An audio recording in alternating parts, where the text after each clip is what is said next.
Hello and welcome to the Father and Son podcast. I must apologise that this podcast is coming to you a bit late. We've just been incredibly busy with various family related things. We'll try and get the next one out on Monday or Tuesday and pick up the pace a bit.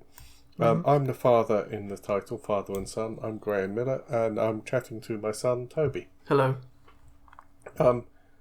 We are now talking about the Saudi Grand Prix, even though we're waiting for sprint quali at Miami when we're recording this. So, like I say, we're running a bit late. The Saudi weekend, we were just chatting before we hit the red button to record. We don't remember an awful lot of free practice on that. Well, free practice was, I think, actually on the day that we were driving home from a big holiday. Yeah, I think you're right, actually. And also, so even if we did watch it, which is not guaranteed, we probably weren't very awake. I seem to remember putting some of it on Radio 5 Live in the car, to be honest. I think you took a lot longer to get home than I did. Yeah, we took 2 days, so... yeah. Oh, Gasly was fastest in FP1. And then after that, it was the very surprising McLaren fastest, Mercedes and Red Bull scrapping over the next places, and then Ferraris. It was, it's like, Ham Bot Ver was a thing. Yeah. Now it's like Nor Pia Ver. Oh, have you seen those really weird memes that turn up in, like, free practice and things? Maybe, I don't know. Like where, let me get this right.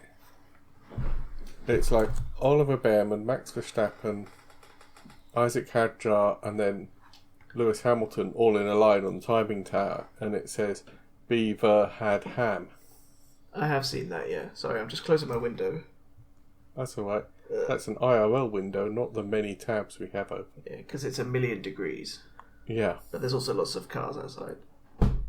Okay, one sec, I'll just... Sorry, I was just being really random about free practice, but yes, yeah, I have seen those. It's quite funny. What have we got now? Norpiever? Yeah, it doesn't really make sense. Piastri's is actually a 2-syllable, 3-letter code, which is... Yeah. Is there any others who have that? I don't think there are. Oh, Alonso does, because his is Aloe. Yeah. Which is weird. Stroll's is not really pronounceable, it's just Str. Oh, you've got Antonelli as well, which makes more possibilities, because it's Ant. Yeah. Occo as well. Russ. Yeah, I mean, endless. Anyway, yeah. So, unsurprisingly, free practice was kind of dominated by the McLarens, who looked like the people to beat. Norris, Piastri. Russell was third in FP3. Yeah, I mean, the Mercedes is more or less there. It's kind of... And Russell's unfortunately, there, certainly. Because Tsunoda hasn't quite yet got dialed in, we're back to Verstappen versus 2 McLaren Mercedes. And then, realistically, the Mercedes Works teams are kind of behind them, aren't they? But only just. Yeah. And then it's Ferrari, and then it's the midfield. Yeah. Although you could argue Ferrari are in danger of slipping into the midfield a bit. Well, I think... you remember back in, 2018, there was this massive gulf between the top 3 and everybody else. Oh, people were talking about F1.5, weren't they? Yeah, I think that's sort of... the lines have blurred a bit now. Because you've got the top 3 in the championship is shaken out, hasn't it? Yeah. Into McLaren, Mercedes, Ferrari. But also Verstappen's in there. Yeah. And also Ferrari are not that close to Mercedes, but they're also quite far ahead of Williams or whoever else is in P5. Basically on his own, Verstappen is beating Ferrari. Yeah. In the constructors. And I think if Tsunoda gets dialed in and gets happy... They'd be P3, do you reckon? Well, they are P3. They could challenge Mercedes. I think it's actually quite an interesting season all round because... It is a bit more intriguing than you might think. Yeah. Given that one of the McLaren boys will win the championship. Well, you say that, but I mean... I don't think it'll happen this time, but you look, we've had seasons where, for example, Aston Martin have been getting podiums in the first half dozen races and then just gone off a cliff. Yeah, I remember that. And, I mean, look at even last year, it was like, oh, it's a repeat of 2023. You know, Red Bull was just monstering everything. Then they had a really rough second half of the season. Well, kind of middle third, and they started to grab... So, yeah, I mean, yes, I know you said that we'll wait till after Miami to see how it's shaking out, but... Oh, yeah. And I think development-wise, it's going to be interesting because how much are people going to focus on 2026? And how much are they going to... Well, I think Sauber are probably given up because they have... They're going to be Audi next year. Yeah. So there's kind of... If they're being, a whole new team next year, they've got all that money, they've got all the development and everything. Yeah, I saw a conversation in pre-season testing about this. And somebody made the point, and certainly among the top teams, you won't leave a potential world title on the table. No. Like, certainly the top 4 teams won't go, well, we're not going to be world champions, let's just bin it off and work on next year's car. If there's a chance... Certainly not the top 3. Yeah. Ferrari might be a bit less... Well, Hamilton's already said this year's a learning year. Yeah. But I do see what you mean. The top 3 are definitely going to be fighting. And also, like, the mid... if Alpine could get a 4th or 5th in the constructors, they'd be over the moon. Well, Williams are currently 5th in the constructors, which for them is ridiculously good. Yeah, and they're going to kind of... I mean, they've done a lot of structural work of, like, team organisation and management and stuff. Yeah. So for them, it's kind of worth it. It's James Vowles coming in, isn't it? Yeah. So they can kind of work on next year's car and get the structure right, which will pay off for this year, I think, is what's happening there. Yeah. Anyway, qualifying in Saudi was really interesting. We're kind of used to seeing Sainz up there in Q3. Yes. He's kind of used to being there. Gasly snuck in again, which is not super surprising. But then it was... Tsunoda made it, which is really nice to see for a second driver from Red Bull. Yeah. So, hang on. I'm just having a look at... This wasn't the race where there was the long delay between the penalty and the... No, that was Bahrain. That was Bahrain. I mean... Pretty standard bottom 5. There weren't any big shocks. In the Q1 and Q2 exits, really, were there? I think 15th for Behrman is a little bit disappointing, but then Ocon was 19th, so I think the Haas just wasn't happy. Yeah, I mean, the tracks are all quite different at this end of the season, so... Yeah. And he still beat his teammates, so that's good. They might be strong somewhere and weak somewhere else. Lawson in 12th is about where the RB is, really, isn't it? Yeah. And he beat Hadjar, which was quite a big thing. But there again, neither of them have done a full season, so it's quite a weak team in a way. Well, the whole Red Bull system is kind of weak, you feel like. Yeah. Because they've got, since, when they got rid of Albon, they had Perez. And everyone went, that's actually really sensible because he's old and he's proven and he's good. But now it's like, well, we've got to yo-yo back and forth between someone who's had like a few seasons in Tsunoda or someone who's done 12 races in Lawson. And then in the junior team, we're going to get just a complete rookie in. Yeah. And then you look at like Mercedes, who've got George Russell, who's been around for 5, 6, 7 years, 6 years. 2019, I think. Yeah. So 6, 5, whatever. But then you've got Antonelli, who's got Bottas as a mentor. Yeah. See, I mean, Helmut Marko, I think we said this last time as well, gave out a fairly strong warning that he doesn't know if they can retain Max Verstappen. Yeah. But then you look at the Red Bull system. If Max leaves Red Bull... What's the lineup? I mean, Tsunoda, Lawson? maybe they would reach out if they've got a fast car to like some of their ex-alumni who didn't get on with Max. Like, I mean, I'll be looking at Carlos Sainz straight away. Oh yeah, actually, Sainz would be an amazingly good shout for them. But Whether he might be. Whether as a support driver for like a Sonoda or just. Oh no, he wouldn't be though, would he? No. Because he was not happy being a support driver for Leclerc. No. And also, I think Sainz has been in the RB system. Yeah, he's an ex-development driver. But he knows what it's like. Yeah. So he might prefer Williams, because Albon was there as well. Yeah. Actually, both of them are like ex-Red Bull drivers. It's like rehab for them. Yeah, well, I think right at the beginning that 8 out of the 20 are ex-Red Bull development drivers. Which, considering they've only got 4 on the grid, that means the system's not working, really. Well, it is working for everybody else. Yeah. They are getting drivers into F1. But just not into their teams. But I think Sainz might prefer to be in at Williams. Yeah. Because I get the impression it's a much nicer, friendlier work environment. Yeah. Well, especially compared to Red Bull. Well, it's not difficult, is it? Yeah. Q3 was exciting because kind of what we were waiting for all the way along happened. And not Norris, we weren't waiting for Norris to stuff up, but because Saudi is basically a street track with the speeds of Monza, yeah, it's kind of terrifying because there's a few concrete runoff areas, there's no gravel traps, and most of it is just barriers like at Monaco. Yeah. And it's one of the fastest tracks on the whole circuit, I think. Yeah, it's very quick and quite blind. Yeah. We saw Verstappen a few years ago stuff it on the last corner. Yeah, and when he was like purpling all first two sectors.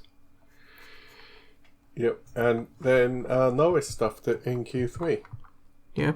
Quite early on, I think, wasn't it? Yeah, early enough that everybody else could get a lap in after the red flag. Yep. And that was P10 for him. And then what I think is going to be actually quietly the story of the season, Max Verstappen put in a god-level lap. Yeah. I don't think even he knew where it came from. Kind of like he did in Japan. Yeah, he was 100th of a second ahead of Oscar Piastri. Which, again, means that the margins every single race have been, like, ludicrously tight for pole. Yeah, we're back to the top 3 are 10th of a second? Just over, like, 1.1 tenths, maybe? Yeah. So 11 hundredths. Yeah. 0.011. No, 0.1. I'm just adding half a second to Max gets you down behind Leclerc. Yeah, adding half a second onto Max's time takes you down to 5th place. So like 4th place. One tiny, and I think this is what's stuffing up like Hamilton, because one tiny mistake. Yeah, I've seen a lot about Hamilton and how his problems are because of the brake system. Yeah, I've heard that as well, and his braking style. Yeah, I mean, we were saying this in different. Mercedes. His braking style is kind of a bit Ricciardo-like. It's like just throw it at the corner, put it on its nose last minute, and hurl it round. Yeah. And these modern cars don't appreciate that. Yeah. And a lot of the new winners, people like Verstappen, Norris, Piastri, even Russell to an extent, are kind of a bit more gentle drivers who kind of measure the amount of effort they're putting in and don't take the car to like over 100%, but just kind of manage it round. Especially in long races where they've got tyre management as well. Yeah. But I saw that the problem is that he's been driving like that with the Mercedes setup since the beginning of his career. Yeah. Which was actually almost 20 years ago. Yeah. And now he's in his 40s. His actual just brain elasticity isn't as good as it used to be. No. So it might take more hard work from him to adapt and change. He did say a couple of weekends ago oh, I keep trying to adjust the car to bring the car to me. And now I'm realising I have to adjust myself to bring my driving style to the car. Yeah. I also saw a headline, I didn't click on it, that apparently Carlos Sainz was told about this, and he was like, yeah, I'm not surprised. Oh. Yeah, because Sainz went from McLaren to Ferrari. Yeah. And it must have gone, oh, these brakes are weird. Well, no, Sainz has just left the Ferrari and gone to the Williams, which is wearing the Mercedes setup. That is also true. So he's kind of bounced between the two. Yes. So Norris qualified in 10th because he did not set a time. Yep. Max and Oscar on the front row. Russell again. Say, George Russell is the kind of stealth of... Yeah. I have seen, again, memes. Yeah. Which is like a picture of Russell, and it says, does nothing, P3. Yeah. Well, that's what you want. You don't want to be big and explosive and exciting. But at the same time, consistency. Yeah. And he's consistently been on the podium, actually. I mean... Oh, did you hear what he said in an interview? No. Oh, you might like him a bit less now. Oh, good. He said, oh, I think if you look at it, if my time had been 5 years earlier, I'd have had at least 2 world titles by now. Let's think. 5 years earlier. Yeah, I did this in my head. So he joined in 2019. Yeah. 2014. Yeah. Mercedes dominance. He had 2 or 3 years in the lower team in Williams. Which means that when Rosberg retires, he gets called up against Hamilton. And then he thinks in the seasons 17, 18, 19 and 20, he had a chance 2. of... What's that? He thinks he gets 2 out of those 4. Yeah, split them evenly with Hamilton. I don't see that, to be honest. I mean, I appreciate as a racing driver, you've got to have an ego and you've got to have a certain amount of arrogance and belief in yourself. Yeah. I think he'd take it to Hamilton more than Bottas did. Because he's got a bit more fire. But those 4 seasons? That's actually like saying, oh, if I was in the Ferrari in 2002, I'd have beaten Schumacher. Yeah. I mean, that was... if I was in that McLaren in 88, I'd have beaten Senna. Yeah. That was actually when Hamilton was like, I can't believe I lost in 2016. Right, ultimate focus, I will win no matter the cost. He got more wins in those 3 years than Alonso did in his entire career. Well, 17, 18, 19. Pretty sure he got like 11 a year and Alonso's on 32. Whoa. I looked it up and I was like, that can't be right, but it is. Yeah. I mean, just... But I think... I appreciate the self-belief, but... But I don't... The thing is, you wouldn't hear Piastri saying that. No. Because if they asked him, Piastri would say, well, I wasn't around then, so it doesn't matter. Yeah. I'm focused on this race, next race. Piastri and Max Verstappen are very similar. Yes. I was thinking about that. I was watching, unfortunately, Miami Free Practice. Why is that? Oh, yeah, because that's not what this podcast is about. No. But Lando had a new helmet design. Oh, yeah, the disco ball. And I kind of thought, Hamilton does a bit because he's into fashion, but you look at the really focused, settled drivers like Piastri and Verstappen, they don't care. Yeah. You could send them out in a plain white helmet and they would be like, what am I going to do on Sunday afternoon? How am I going to maximise my points? I have always sort of thought if I was an F1 driver, which I do think about a lot, obviously. Yeah. My helmet, I would see if I could get away with just like a plain black helmet with my name on the back and like nothing else. You probably end up with sponsors' logos, but yeah. Well, if I'm getting paid by the team, what do I need a personal sponsor for? Well, the helmet. I probably wouldn't be allowed to, but I would say I don't care. Just make it super minimal because then it actually stands out more. Weirdly. Yeah. You see, I grew up as not as, but around bikers in like the 90s. Yeah. And my first thought would be, well, you couldn't quite get away with a matte black open face helmet, but that was the kind of go-to. Yeah, plain matte black. I think you could do plain matte black with like a kind of picture of your face on the chin piece. That'd be hilarious. What, just like badly photoshopped on? Yeah. Actually, I would probably also design it in like MS Paint and just like drag and drop grainy JPEGs onto it to make it look as rubbish as possible. Yeah. Anyway. So yeah, Lando started down in 10th. Yes. And again, this comes back to what we were saying about the quality of a world champion, you know? Yeah. I just can't see championship winning Hamilton or championship winning Verstappen, which is really actually takes us back 10 seasons now. Yeah. Making that kind of mistake? Well, I mean, Verstappen literally did in the season that he won a championship.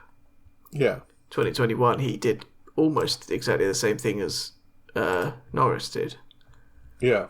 So I think I was going to say it's actually the opposite. Because what Norris did, spoilers for the race, is that he came back to P4. Yeah. Which obviously doesn't beat his main rivals.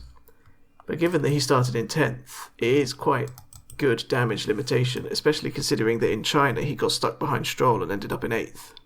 Well, yeah. He actually did, and he was chasing down Leclerc at the end. He did actually recover quite decently, I thought. Yeah, and I guess the point is that it's damage limitation from something that was self-inflicted in the first place, but you could equally argue that, yeah, Verstappen and Piastri didn't crash. Yeah, and you could also argue that Norris was pushing absolutely as hard as he could. Yeah, he wanted pole. Yeah. So, and he knew that Verstappen would have been on a blinder.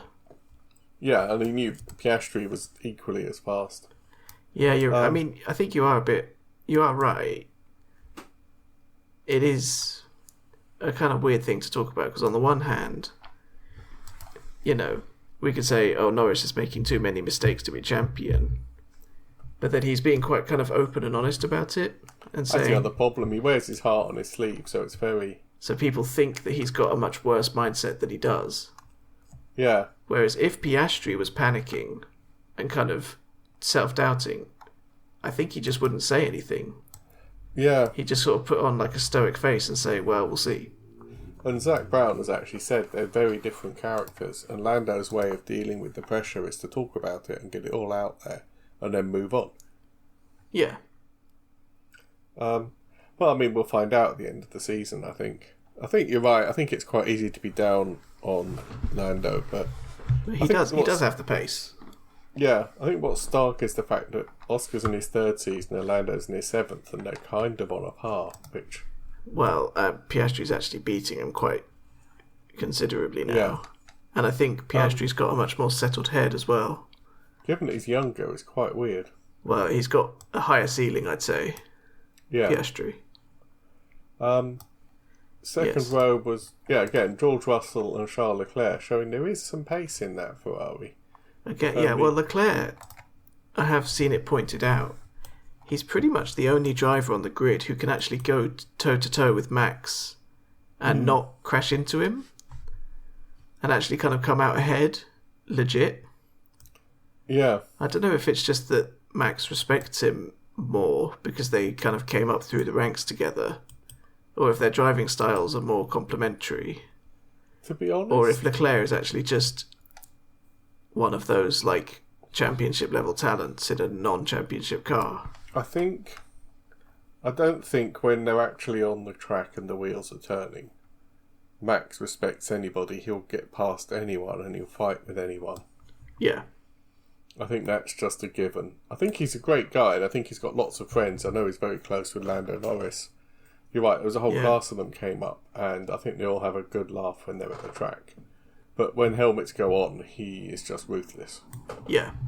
But I think, I keep coming back to that GOAT calculation we did of points scored per race. Yeah.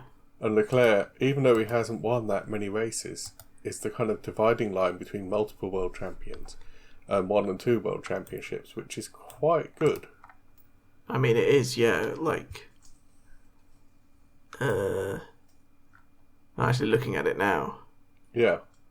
And he is, he's ahead of, like, Damon Hill, Rosberg, Hakkinen, Scheckter, Raikkonen, Alonso. Like I say, the people who've got 1 or 2, it's incredible. So I think Leclerc actually has the talent, and I think if Ferrari give him the car, there's nothing to stop him. Well, yeah.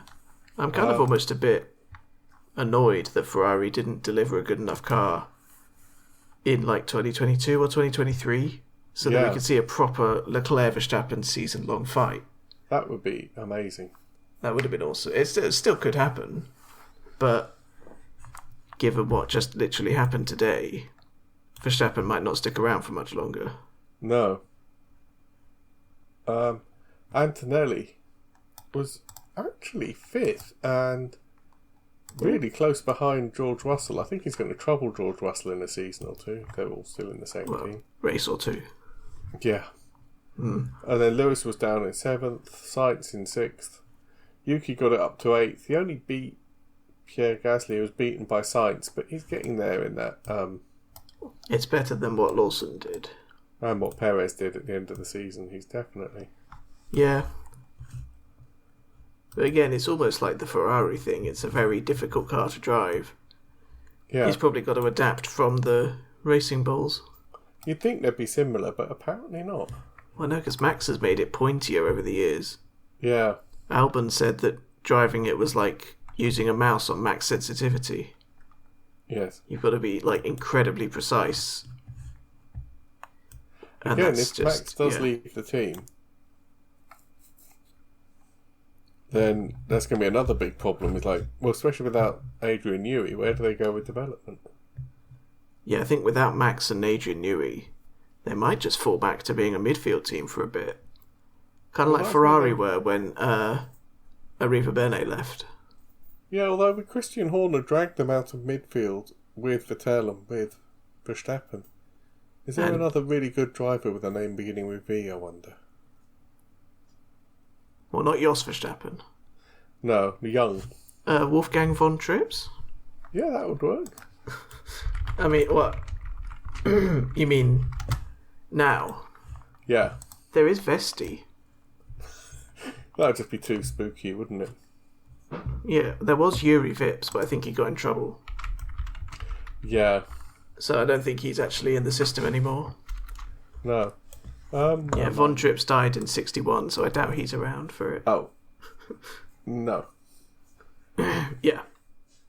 I was saying again off mic to Toby, for various reasons I watched a bit of the highlights. No, actually Sky Now TV was doing a replay of the race, so I watched the lap 5 up to about lap 15 this morning while I had my morning coffee. Yeah. We never got to see what Tsunoda's pace was like because he tangled up with Gasly almost immediately. Yeah, and he got damaged. And I think Gasly went out straight away and called out the safety car, and then Tsunoda lasted a lap and went in. They were 8th and 9th. So that immediately gave Lando Norris 2 spaces up from 10th. I think he gained on the opening lap as well, though. Like, not just those two, but actual... Yeah. Positions. Yeah. I mean, you're right. Compared to what we saw in, I think, the China sprint and things like that, Lando Norris had a much more attacking drive. Yeah, he had a decent recovery drive. We've got to talk about turn 1, lap 1. Basically, if you haven't seen it... Yes. I think the number was Oscar Piastri got at least 0.2 of a second better reaction time than Max, which now you say it out loud is quite terrifying.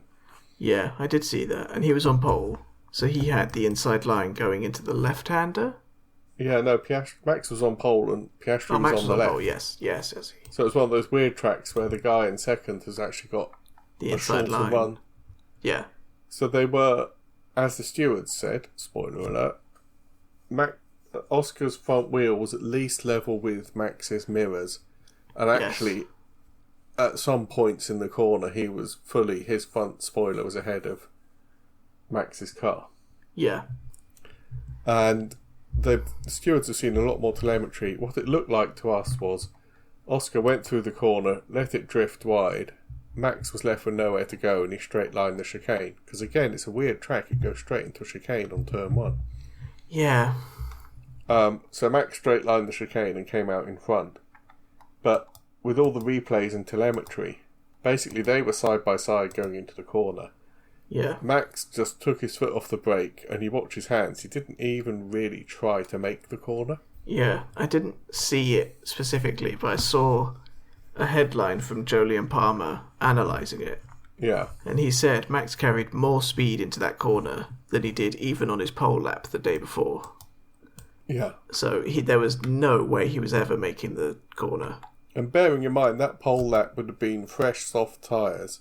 Low fuel. And much, like 100 kilos less fuel fundamentally. Probably 95 less kilos of fuel. And he was on mediums on full fuel load and he carried more speed in. So it was a classic Max trick of take your foot off the brake. He's done it. He was trying to be ahead at the apex. I think I saw that he did it at almost every Saudi Grand Prix as well.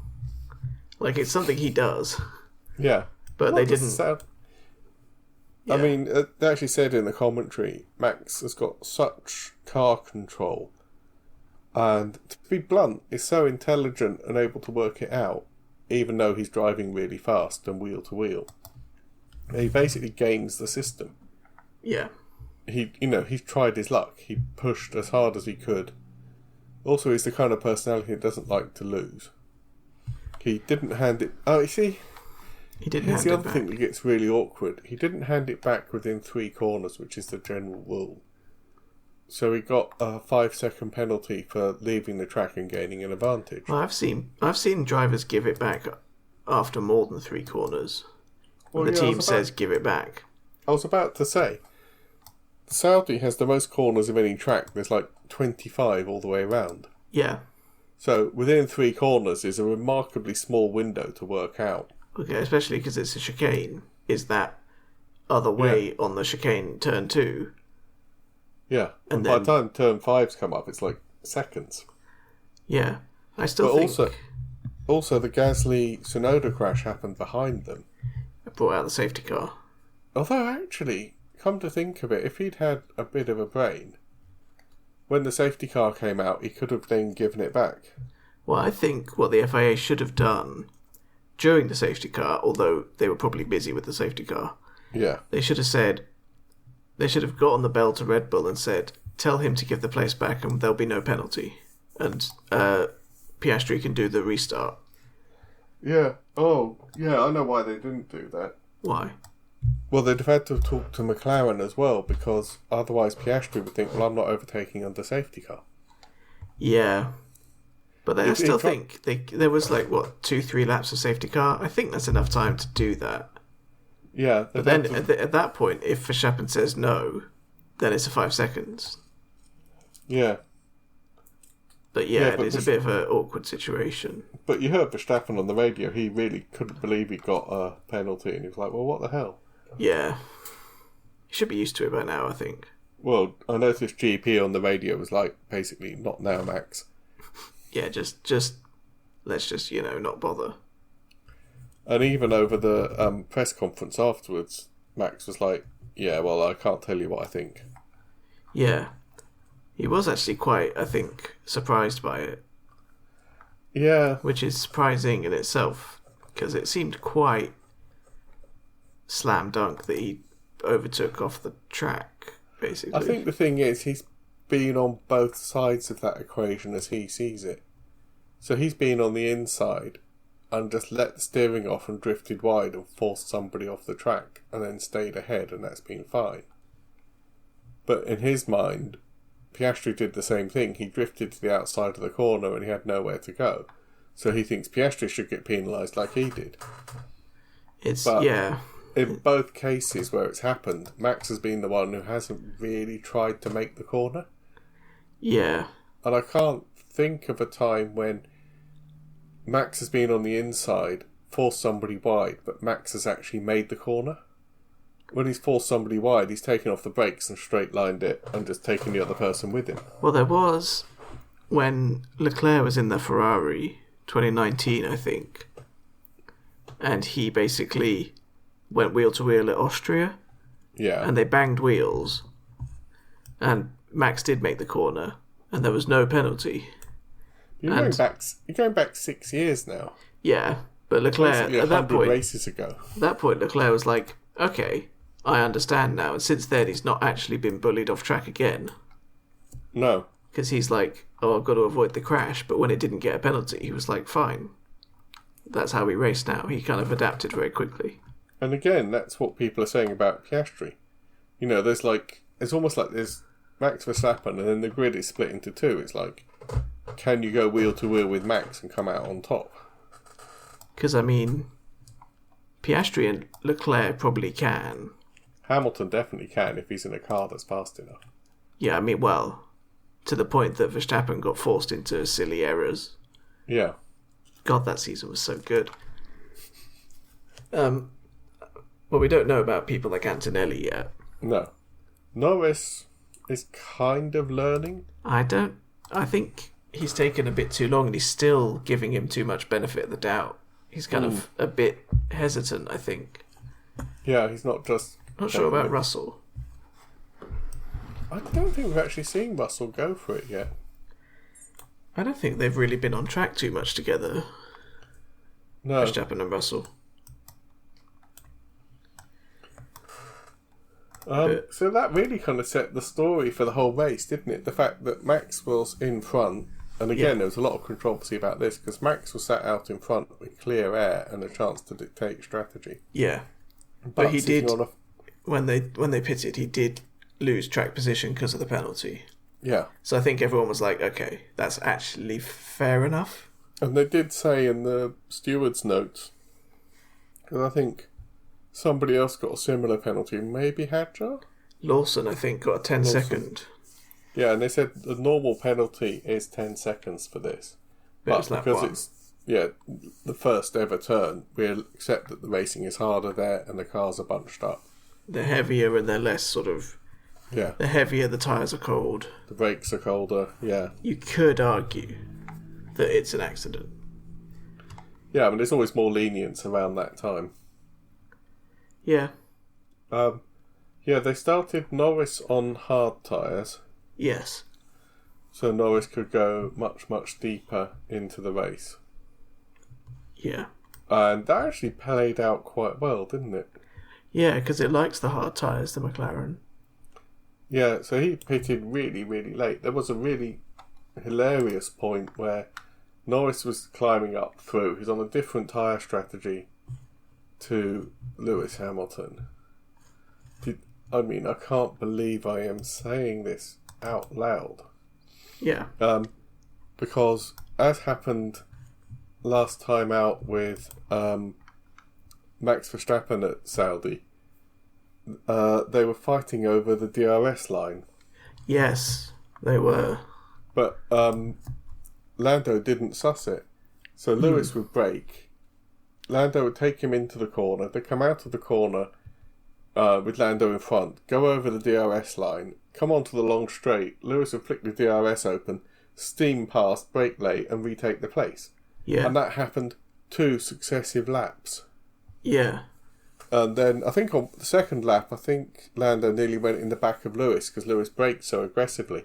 And then he had to go round him. And then it was the third time that they were doing that. That he figured it out. He actually worked it out, which was a bit like... Hamilton learned that from Verstappen in that one race, 2021 again. Yep. Where, again, Hamilton actually almost ran into the back of him.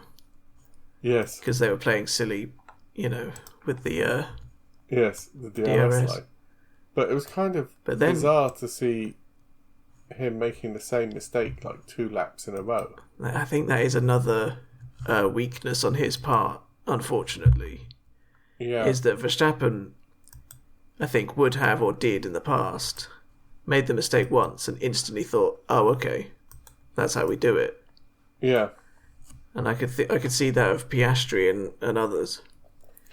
Well, again, in that kind of... you get the mixed up middle section where some people are going long and some people... It's chaos. Yeah. Piastri had to get past Hamilton really, really fast. Yes. In order to not... because he pitted and Max hadn't, so Max was on super push to try and get the undercut. Yeah, so Piastri pitted lap 19. Yeah. Verstappen 21, and then Hamilton 23. So he came up behind Hamilton. And he overtook him on turn 22. The dirty part of a weird corner. Yeah, when before the DRS detection. Yeah. but before even the straight. Yeah. And it was an amazing overtake, to be honest. Yeah. And that's kind of... I think that's going to maybe go down as the sort of another defining moment. Yeah, and you can't help but, Lando taking 3 laps to get past Hamilton. Piastri, half a lap. It needs to happen now. Yeah, just instant, like, oh, here's a ridiculous ballsy overtake I could do. Okay, done. But he's done that before. What was that one where he did that to Norris on the first lap as well? Italy last year, which was also super, like, aggressive. Yeah. Almost unnecessarily so. Well, I was going to say it's actually measured because when he absolutely needs it. So it's kind of strategic. It's like these 2 laps are going to actually determine who leads the race. Yeah. These 2 laps are going to make the difference between 18 points and 25 points, if we're honest. Yeah. So it's not kind of, I don't know, like fighting with the back marker and getting all like het up. It's like, now's the time I need to unleash it. And as the same in Italy, it was like, well, if I can go into this race in the lead, yeah. I kind of see that as kind of almost like measured aggression. Yeah. Like, he'll look at a situation and go, actually, this calls for ridiculous driving. Yeah. It's time to do it. That was an epic overtake. It was just... Probably my favourite of the season so far. I probably saw the best part of the race this morning, actually. Well, the first bit. I think it did kind of fizzle out a bit, didn't it?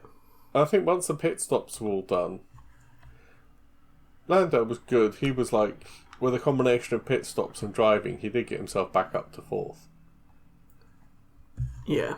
Which, I mean, it's a gain of 6 places, whether or not you count it as 4 places, because the 2 guys in front of him crashed. Yeah, but he didn't crash. And also, he didn't get tangled up. The same logic as the qualifying crash.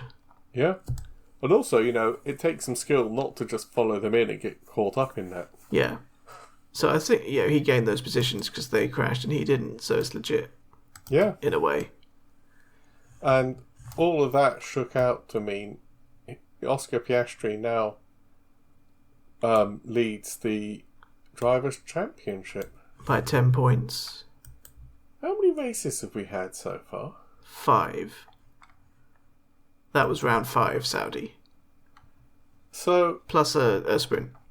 So we know Oscar came off in the rain in Australia, did some off-roading, went through the mud, and managed to struggle it back onto the lap. Which is also... Well, it ruined his race, but so many lesser drivers would have DNF'd there. Oh, yeah. So that's another, if he wins by 1 point, then those 2 points he gained in Australia. Yeah. So still significant. I'm just looking at Oscar's stats. He's got 4 podiums and 3 wins. Yeah. From 5 starts, and one of which was rain affected, and he made a mistake. Yeah. And actually, he's running 99 points out of, counts on fingers, 133 available. So he's lost 30 odd points? 34 points. Which is less than 2 victories. Yeah, I mean, he's absolutely...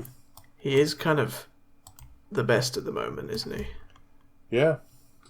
Really looking forward to see what he does in Miami, to be honest, because there's a lot of points for the sprint. Yeah. And he's got the kind of momentum. But there again, Max and Lando are within 12 points of him, so there's a lot to play for. Yeah. And I mean, things can happen that aren't his fault. Like his car could break down, he could run over debris that he didn't see. Yeah. Get a puncture. It's, nothing settled until the checkered flag on the last race. No. And I mean, I'm looking at it, it might be Max, Lando and Oscar, and they might drop Russell a bit back into more of a steady 4th. Yeah, I think so. Then there's a big gap back down to Leclerc. Yeah, because that horrible weekend that Ferrari had. Which one? The one where they had double DNF, China. Yeah, double DSQ. DSQ, sorry. That was the first time in Formula One history both Ferraris got disqualified from a race. Although, to be honest, they weren't in great point-scoring positions. They would still be... Nah. They wouldn't have got past Russell. No. But I do think it's interesting. That was the first time in F1 history two Ferraris got disqualified from one race. Yeah. When you consider that F1 history is Ferrari history. Yeah? Because they go back to the first ever race. Well, like I was saying, there was that 1988 season where the only non-McLaren or Williams? McLaren. The only non-McLaren victory was a Ferrari 1-2. Yeah. In Italy. Yeah. And they actually measured the fuel left in the tank 4 times until they decided that maybe it was just about inside tolerance. Yeah. Because they wanted to leave Italy with their heads still attached to their shoulders. Well, yeah, but you can't kind of imagine that now that the scrutineers would be so partisan, can you? Dunno. But yeah, it is. It is an interesting season. Yeah. It would be nice to see Hamilton close up to Leclerc in terms of pace and points. Leclerc got a podium. Yeah, I think he did win in China, so... Yeah, I don't think you can write Hamilton off yet. I mean, I know he has, but... Well, you never can, really. No. I mean, he had that season in 2013 that was actually quite rubbish. When he first moved to Mercedes, his first season there. Yeah, and everybody was like, why has he done that? And he got a victory, but only one. Which was like keeping his streak going.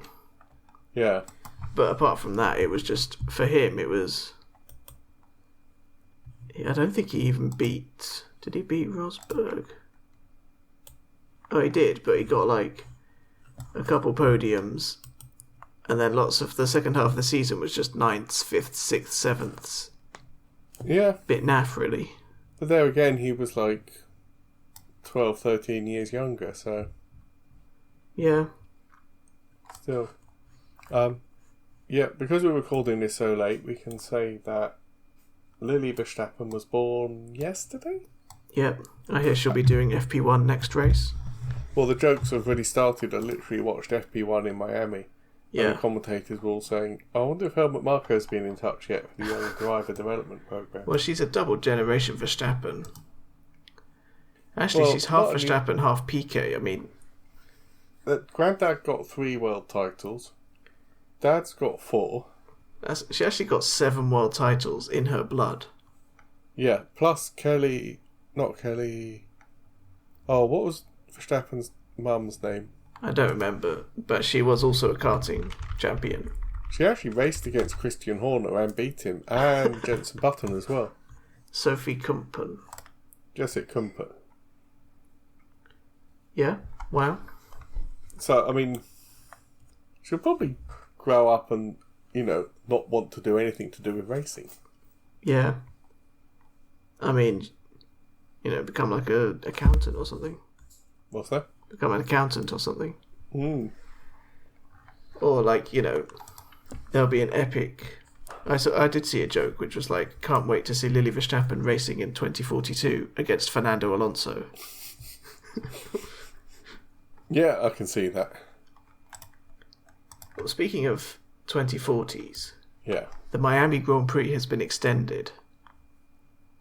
The 2041? Yes, 2041. I'll be 40 years old. Yeah? I'll be an old man. No offence. Thanks. Yeah, how much? What's that, 16 years or something? Yeah, people have been saying Lily Verstappen will be 16 when finally the contract expires. But also, what we've been saying for a couple of years now is actually happening.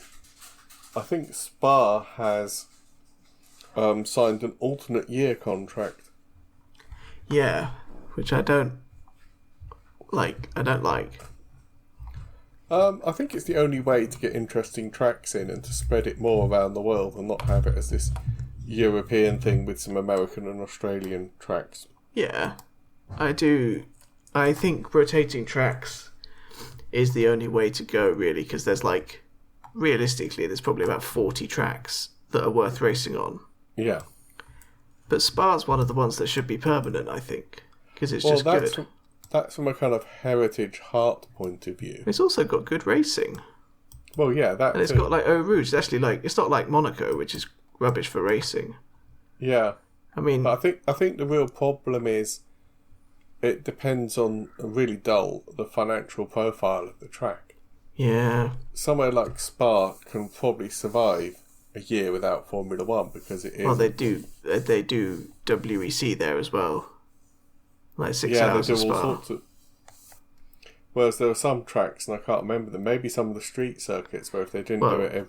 Yeah, street circuits would kind of lose money if they didn't become a street circuit once a year.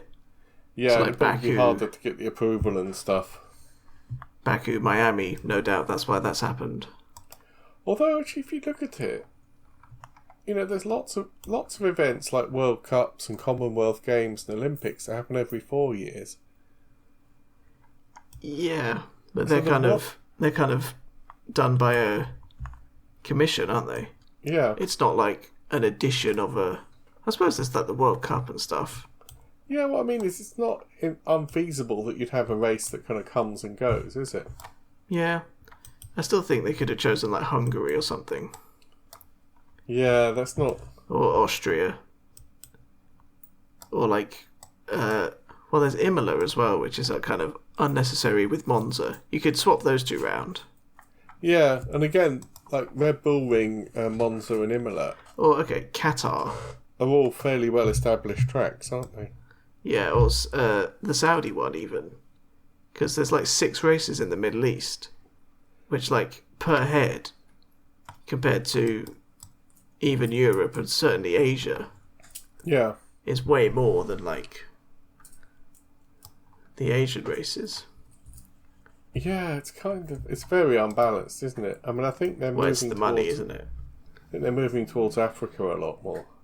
I think, people have been saying there should be a return to Zolder, which is South Africa?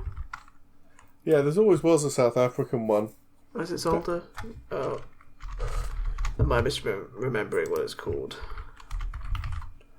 Don't forget, Max got sent out to Rwanda because he swore in a press conference. Yeah. Oh, it is Zolder, yeah. So I think they're developing a Class 1 track in Rwanda as well. Zolder's in Belgium. Sorry, I'm Googling. South African Grand Prix. Yeah, I'm Googling it as well. Searching. Kialami, that was it. Oh, right. But yeah, also they're developing a track in Rwanda because they sent Max out there to do grassroots work. Yeah. Well, I know Hamilton has spent time in Africa as well and has really kind of enjoyed that, so he should get on that boat as well. I think he has done, actually. Yeah, no, he went out to West Africa to meet his, to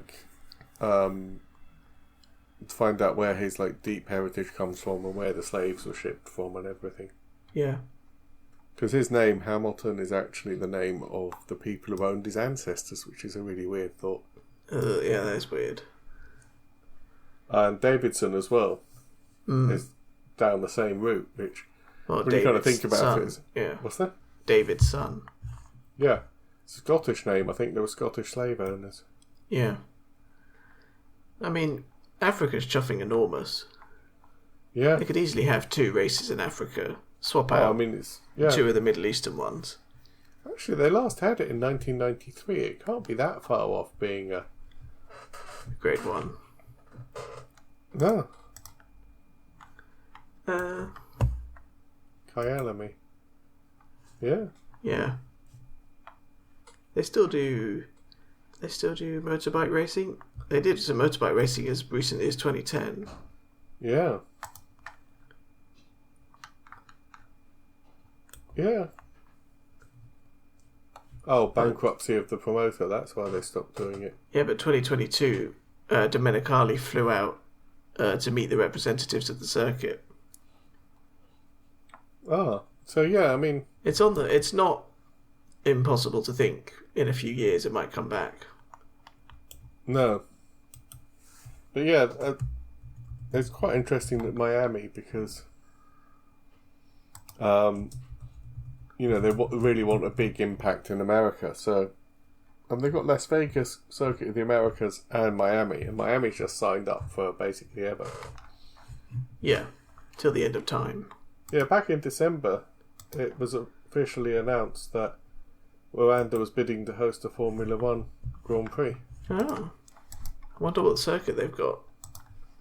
I'm very quickly skim reading. Talk among yourselves for a moment. Yeah, I mean, I do think there should be at least one. The fact that there's no races in Africa at all is a bit kind of beyond belief almost.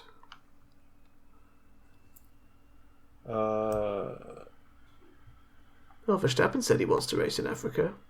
Yeah. Hamilton's long been an advocate. Lando Norris wants to do it. Oh, Alexander Wirtz has been working on the track with local advisors. Oh. The circuit, which is fast and flowing, is being built alongside a lake and makes use of the hills. Nice. A new track planned close to a new airport outside Kigali. So it's probably a part of a bigger sort of generation. Oh, Alexander Wirtz is also working on a new Saudi Arabian track, which will host its first Grand Prix in 2029. Huh. So is Alexander Wirtz kind of a like Herman Tilke now? Yeah, looks like it. I'm having an actual former racing driver designing. Yeah. I mean, he had... What happened? Did he have a massive crash? I think he just retired. I mean, I might be wrong. I think someone else I'm thinking of had a massive crash and broke his legs. But he just stopped driving and then became a, like... Oh, I see. Yes, okay. He founded a racing circuit design company in 2020. And it's designed Qiddiya, which is going to become the venue of the Saudi Grand Prix from 2027. Oh, yeah. It's under construction. I think that's actually maybe a good thing, because it'll be a permanent track. It might be a bit less leery. Yeah. And he's worked on designs for a proposed Grand Prix in Rwanda. So he is actually genuinely the new Herman Tilke. Oh, wow. That's pretty cool. Yeah, Rwanda's doing a £2 billion new airport. Because pre-pandemic, they had 1 million people a year flying into Rwanda, but the old airport was put on top of a hill surrounded by urban settlement. Yeah. So they're doing a whole new airport out of the way, shuttled in and out of the capital. So obviously, if they can put the track next to that, immediately you're going to get all the lorries landing with the lorries, all the kit landing, and it'll be really easy to kind of supply it, won't it? And then, tourism industry. Yeah. Hosting a race makes jobs and gets people to come and buy stuff. Yeah. So there's all sort of, good stuff. Yeah. Right, I think that's it. I think, have we covered everything? I can't think of any news that wasn't related to sort of this race. Now there's 2 fathers on the grid. Hulkenberg? Yes. Yeah, well, he's old, isn't he? Yeah. I know Hamilton very conspicuously doesn't. And I think Hulkenberg is the second oldest driver on the... Oh, no, Alonso. Alonso's 1 million years old. Yeah. He also... Does he not have any kids? Who? Alonso. No, I don't think so. They're all too busy, aren't they? Well, clearly Verstappen's not. Yeah, that's actually quite unusual, isn't it? But Verstappen's always sort of said he's never really kind of seen F1 as the be-all and end-all of his life. No, it's kind of weird for somebody with so much talent. Yeah. That he's kind of... Well, he was almost literally built to be a racing driver. I mean, you look at the difference between him and Hamilton, who had to kind of fight every single step of the way.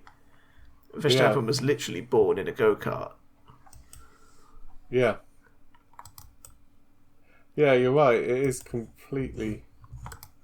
It is It's almost weird. like he's got all the talent and the whole system around him, and he's a bit like, yeah. Well, because he never really kind of chose it, almost.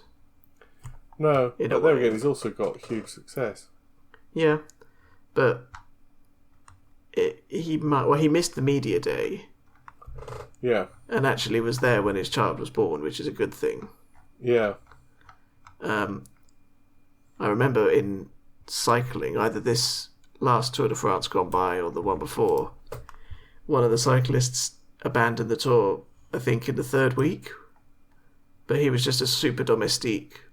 yeah. And the tour was like wrapping up and his wife was about to give birth, so he just went, yeah, I'm out. Yeah, I mean, it's probably a very long, complicated discussion, but yeah. Yeah. But I it mean, remains to be seen whether he stays next year at Verstappen. Yeah, I was in Aberystwyth last weekend, and one of the things I was at was an evening with Mark Billingham, who used to be an actor, used to be a stand-up comic, and now writes crime novels. But who's asked about his stand-up career, and he said, oh yeah, it's a great job for a young single man. Yeah. Because, like everything we've been talking about, was living out of hotels, driving all over the country, staying up late. Yeah. And it's kind of like Formula One in a way. Well, it's great if you're young and single and no ties. Yeah. Quite a lot of them aren't single, but I think their significant others are also kind of rich and young and not particular. They can just get on a flight and come and see them. And also, you know, if you are going out with a Formula One driver, you know, Yeah. it's the lifestyle, isn't it? It's what you do. It's what your other half does. You go to the races, you know, there's, 24 weekends now, which aren't your own? Well, that's their job. Everybody's got a job. I mean, if your partner works 9 to 5, then you don't see them during the 9 to 5. It's just sort of backwards, because you kind of might see them in the 9 to 5 and the winter break, but then on the weekends they're out off all over the world. Yeah, although also, I mean, it's 24 weekends, there's testing, there's media work. Have you ever seen the fitness regimes they're under? I did look it up, actually. I think I looked it up and they said they work out 6 days a week, twice a day. Yeah, and then when they're not working out, they'll go for like an hour or two's run. Or like Bottas is always on his bicycle, and I don't know if that counts as part of it. I think that's cardio. That's the cardio part of the workout, when Yeah. they're not lifting or like doing ridiculous neck exercises to get tree trunk necks. Yeah. But Yeah. they must. Yeah. Anyway, we are rambling as we always do. Yeah, epically rambling. We now got to go and watch the qualifying for the next Grand Prix. Yeah, we've got half an hour till sprint quali. Excellent. I've Well, got to thank cook you my dinner. everybody for listening. Yeah. I'm Graham H. Miller, who writes mystery novels. Toby is also Official Tibby, who does YouTube videos. Mm-hmm. And yep, we will try and be a bit more on it. What happens after Miami? Do we know? We've got another week off, and then it's Imola. Oh, Let's have a okay. look at the schedule. It's a Yeah, week Emilia off, Romagna. but then I think that looks like another triple header. Imola, Monaco, Spain. Oh, okay. Well, we'll try and get it done next week for Miami. Monaco, it'd be easy because we can record it after the qualifying because nothing will change. I wish you were joking, but yeah. Anyway, yes. Yeah. I was doing my goodbye. Thank you for Sorry. listening. We'll be back soon with the results of the Miami weekend. Yep. Goodbye. Bye.